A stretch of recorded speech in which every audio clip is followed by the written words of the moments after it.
জয় নিতাই, জয় গৌরী, জয় শ্রী রাধেশ্যাম। সকল ভক্তবৃন্দের চরণে ধন্যবাদ প্রণাম জানিয়ে আজ অগ্রদ্বীপের গোপীনাথ, সেই গোপীনাথের যে মেলা সেই সম্পর্কে সংক্ষেপে আলোচনা করার চেষ্টা করব। অগ্রদ্বীপ পূর্ব বর্ধমানে অবস্থিত। চৈত্র মাসের কৃষ্ণপক্ষের একাদশী তিথি থেকে এই মেলা শুরু হয়। কয়েক লক্ষ ভক্তের সমাগম হয়। এই মেলার সময় গোপীনাথের দর্শন করার সৌভাগ্য আপনাদের আশীর্বাদে, গোপীনাথের কৃপায় দর্শন পেয়েছিলাম। সকলেই যাবেন, দর্শন করে আসবেন। যাই হোক, এই কৃষ্ণপক্ষের একাদশী তিথিতে কেন গোপীনাথের মেলা? গৌরাঙ্গ মহাপ্রভু সন্ন্যাস গ্রহণের পরে আবার যখন বঙ্গে ফিরে এসেছিলেন পার্শ্বদেরকে সঙ্গে নিয়ে, সেই প্রভুর আজ্ঞায় নিত্যানন্দ গৌরে চলিলা, তার সঙ্গে তিনজন প্রভুর আজ্ঞায় আইলা। রামদাস মাধবার বাসুদেব ঘোষ, প্রভুর সঙ্গে রহে গোবিন্দ পাইয়া সন্তোষ। মাধব ঘোষ, বাসুদেব ঘোষ, তিন ভাই গৌরাঙ্গ মহাপ্রভুর সঙ্গে থাকতেন, নাম কীর্তন করতেন। মহাপ্রভু প্রসাদের পরে মুখশুদ্ধি চাইলেন। তিনি প্রসাদের পরে হরিতকি পেতেন, মুখশুদ্ধি হিসেবে হরিতকি নিতেন।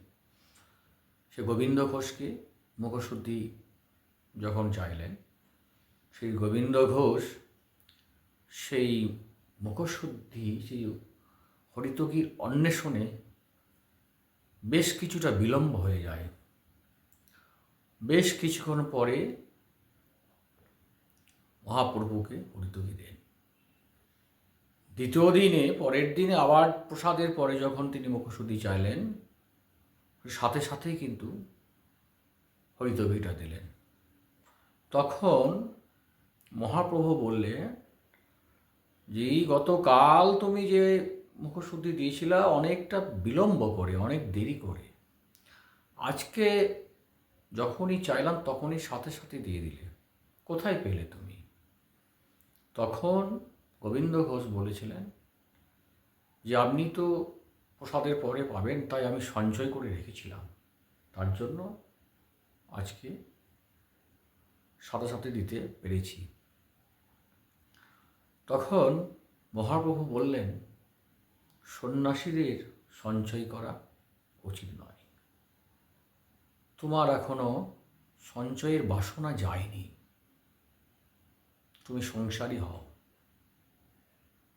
তুমি আমার সঙ্গে আর যাবে না, তুমি এখানেই থেকে যাও। সেই অগ্রদ্বীপে সেই কথাগুলো বলেছিলেন। তখন গোবিন্দ ঘোষ খুবই কান্নাকাটি করেছিলেন, বলেছিলেন, প্রভু আমি আমার জন্য তো সঞ্চয় করিনি, আমি আপনার জন্য সঞ্চয় করেছিলাম। খুব যখন কান্নাকাটি করে, তখন মহাপ্রভু গোবিন্দ ঘোষকে বলেছিলেন, ঠিক আছে, যথাসময়ে তোমার সাথে আমি সাক্ষাৎ করব, তুমি সংসার ধর্ম পালন করো। গোবিন্দ ঘোষ গঙ্গার তীরে একটি কুঠির করে সেখানে বসবাস শুরু করলেন। বসবাস শুরু করার পর বিবাহ করলেন। বিবাহ করার পর এক পুত্র সন্তান হলো, তার নাম হলো গোরাচাঁদ। গোরাচাঁদ ছোট শিশু। গোবিন্দ ঘোষ গঙ্গা স্নানে গেছেন। গঙ্গা স্নান করতে দেখা যাচ্ছে যে তার শরীরের মধ্যে কিছু একটা স্পর্শ করছে, কাঠের মতো কিছু একটা স্পর্শ করছে, বারবার সরিয়ে দিচ্ছে, তো আবার সেই একটা কাঠ, মরা কাঠ ভাবছে, এই যে সৎকার্য করার পরে যে মরা কাঠ হয় সেই কাঠ ভেবেছে, শরীরের মধ্যে স্পর্শ করছে, সরিয়ে দিচ্ছে, আবার স্নান করছে, তো আবার স্নান করার সঙ্গে আবার কিন্তু তার শরীরে স্পর্শ করছে, শরীরে চলে আসছে কাছে, আবার শরীর দিচ্ছে, স্নান করছে, আবার শরীরে স্পর্শ করছে, যে আবার স্নান করে অলরেডি চলে এসছে বাড়িতে। বাড়িতে আসার পরে রাত্রে স্বপ্নাদেশ পাচ্ছি। সেই স্বপ্নাদেশ পেয়েছে যে তুমি যাকে তুমি সরিয়ে দিচ্ছ তাকে তুমি নিয়ে এসো, আমাকে তুমি প্রতিষ্ঠা করো। স্বপ্নাদেশ দেয়, তুমি বাড়িতে নিয়ে এসো। তারপরে যখন যাই সেই গঙ্গা ঘাটে, তখন দেখে সে একটা কালো পাথর, সেটা বাড়িতে নিয়ে আসে, যে কুঠির ছিল কুঠিরে নিয়ে এসছে, কুঠিরে নিয়ে এসে রেখেছে। তারপর মহাপ্রভু উপস্থিত হয়েছে। মহাপ্রভু উপস্থিত হয়ে সেটাকে গোপীনাথের বিগ্রহ করা হয়েছে।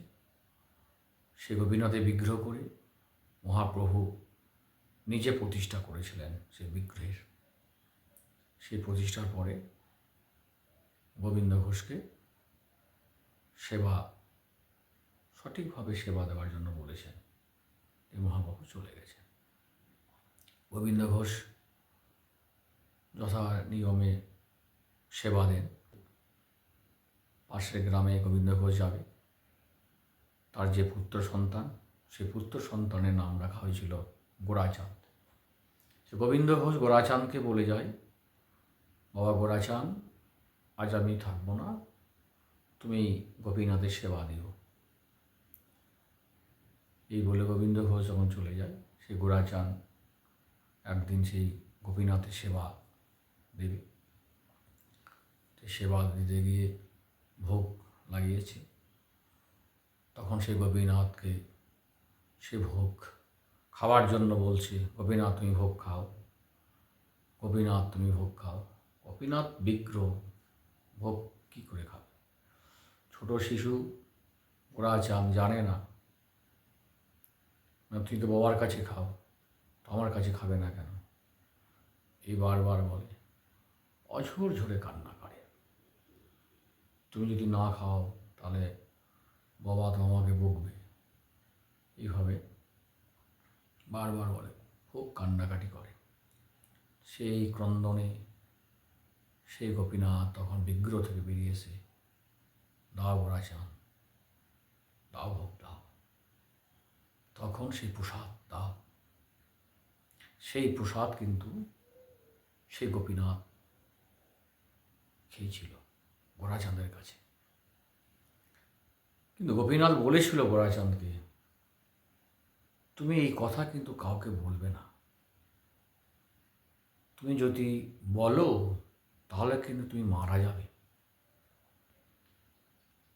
এরপর আবার সে বিগ্রহের মধ্যে বিলীন হয়ে গিয়েছিল সেই গোপীনাথ। যখন গোরাচাঁদ যখন সেই প্রসাদ আর নেই, অল্প একটু আছে, এসছে, তখন তার বাবা ফিরে এসছে, সে প্রসাদ পাবে। গোরাচাঁদকে বলছে, প্রসাদ কই, বাকি প্রসাদ কী হলো? এই তো প্রসাদ খাওয়ার মতো, কেউ খেয়েছে, বাকি প্রসাদ কী হলো? কিছুতেই বলছে না। গোরাচাঁদ, তুই খেয়ে নিচ্ছি প্রসাদ, ঠাকুর ঘরেই তো প্রসাদ খেয়ে নিয়েছিস। বারবার বলে, না আমি খাইনি, না আমি খাইনি। খাইনি তো প্রসাদ কী হলো? প্রসাদ কোথায় গেল? আমি খাইনি। যখন জোরপূর্বক করে গোবিন্দ ঘোষ গোরাচাঁদকে, তখন কিন্তু গোরাচাঁদ বলে ফেলে যে গোপীনাথ প্রসাদ খেয়ে নিয়েছে। সে কি? হ্যাঁ, গোপীনাথ প্রসাদ খেয়ে নিয়েছে। তারপরে কিন্তু সে গোরাচাঁদ মারা যায়। সে গোরাচাঁদ মারা যাওয়ার পরে তখন সে গোবিন্দ ঘোষ মূর্ছা যায়, এ কী করলাম আমি? আমি কেন জিজ্ঞাসা করলাম? আমি কেন পুত্রের কথাতে আমি বিশ্বাস করলাম? কেন আমি বললাম? কেন কেন আমি ভাবলাম যে গোরাচাঁদ প্রসাদ খেয়ে নিয়েছে? কেন বারবার ওকে বললাম? আমার কী হলো? আমার সন্তান, একটা মাত্র সন্তান চলে গেল। এইভাবে মূর্ছা চলে গেল, বারবার মূর্ছা যায়, নিজেও কিছু খায় না এবং গোপীনাথেরও ভোগ লাগায় না। এইভাবে বেশ কয়েকদিন পার হয়। তারপর একদিন গোপীনাথ গোবিন্দ ঘোষকে স্বপ্নাদেশ করে,